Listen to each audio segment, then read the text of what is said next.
Good Morning Quad Cities traffic is sponsored by your local Jewel Osco.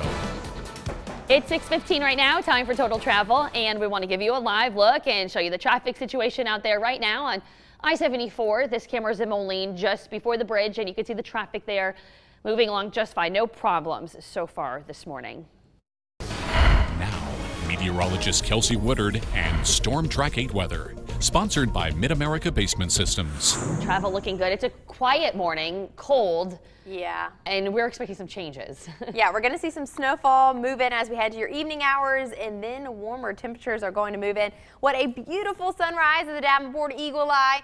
We're seeing mostly clear skies, and man, what a morning. We are seeing, again, those cold temperatures. So if you haven't headed outside yet, you're definitely going to want to grab that jacket.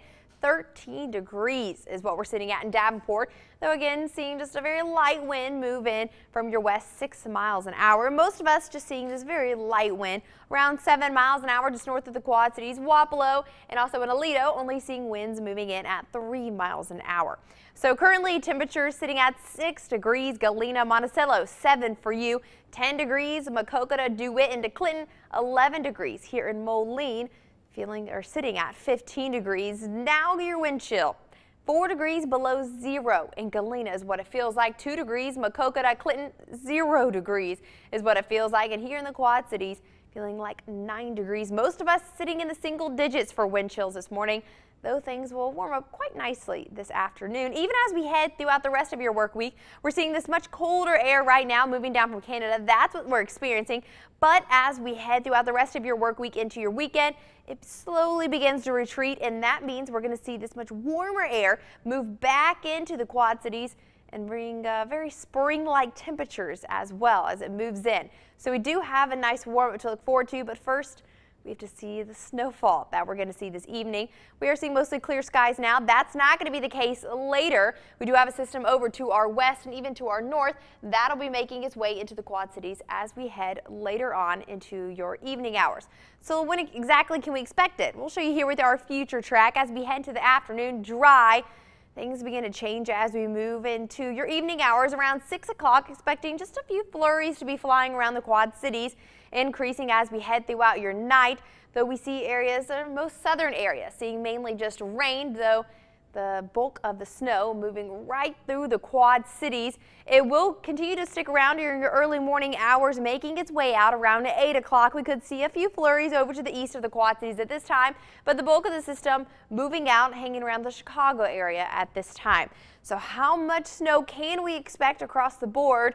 Well, we are going to see between about 1 to 3 inches, with a few outlining areas seeing a little bit less. Galena sitting around ½ an inch of snow. Burlington seeing probably about 0.7 inches of snow, but again, that majority of that system moving right through the Quad Cities, through Iowa City, here in the Quad Cities, Kewaunee, even around Princeton. That's where we can see about 2 to even a little over 2 inches of snow, with it getting less and less as you head further north and south.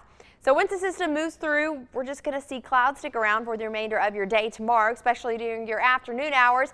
Dry conditions until we head into Friday. Things start out partly cloudy skies, and we see a system moving on in, just seeing rain as we head into Friday night. The snow staying to our north. 38 degrees for your high today, mixture of sun and clouds. Snowfall tonight, 30 degrees, definitely not as cold. 37 degrees for your high tomorrow. That snowfall slowly moves out during your morning hours. 40 degrees Friday, Saturday, even as we head into Sunday. 54 degrees. The 60s move back in as we head into next week. Also a chance of a thunderstorm as well. All right, taking a look at corn futures right now. March, May, and July contracts are up a penny. July contracts are trading at $3.61. Switching over to soybeans now and March contracts, they're up a penny. May contracts are unchanged, and July contracts are up a penny, trading at $8.64. Also on Ag in the AM this morning, the Iowa Corn Growers Association says that the renewable fuels industry accounts for $5 billion of Iowa's GDP. So it's no wonder that most Iowans support the renewable fuel standard. A new Des Moines Register poll shows that 71% of Iowans favor RFS. The 2007 law requires a certain amount of biofuels to be blended into gasoline. 21% of Iowans surveyed oppose it. 8% were not sure. The ethanol industry say they support 47,000 jobs in the state of Iowa. All right, it is 6:20 right now, still ahead here on Good Morning Quad City, staying clean and healthy. The new exercise tool that can help you work out and wash your clothes all at once. Plus, just ahead in our next half hour, backlog of bills. What one Illinois city is now thinking of doing as their correctional facility falls behind on its payments.